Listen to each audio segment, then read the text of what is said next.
Why did the WTO's Doha round talks fail? Imagine trying to organize a global potluck where everyone brings a dish, but no one agrees on what to cook or how much to share. That's kind of what happened with the Doha round negotiations. The Doha round was a series of talks led by the World Trade Organization, aiming to lower trade barriers worldwide. But it didn't go as planned, and many factors caused it to fall apart. The biggest issue was agriculture. Countries like the United States and the European Union protected their farmers with subsidies. They didn't want to cut these support programs because it would hurt their agricultural sectors. Developing countries like India, China, and Brazil wanted these subsidies reduced because they saw them as unfair trade distortions. But the developed countries refused to make big cuts, leading to a deadlock. Another problem was that countries had different priorities. Rich nations wanted to keep their industries protected, while poorer nations sought better access to markets to grow their economies.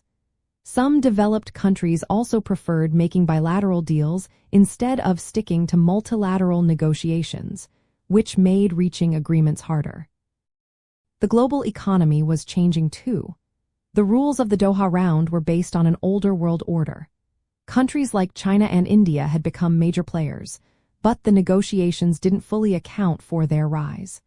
The principle of most favored nation meant any trade deal had to be extended to all members, which made some countries hesitant to make concessions. They worried it might benefit their competitors too much. Less developed countries often felt left out of the talks. They wanted more help to develop their economies and better access to markets, but their concerns weren't fully addressed. This made it harder to get everyone on the same page. From a big picture view, the failure showed how tough it is to balance national interests with global goals. Countries were reluctant to give up certain protections, which limited the potential for more open trade. This meant fewer opportunities for economic growth, especially for poorer nations. It also increased the likelihood that countries would turn to regional or bilateral agreements, which could fragment the global trading system. In the end, the Doha round's collapse was mainly about disagreements over agricultural subsidies, different economic priorities, and the changing global landscape.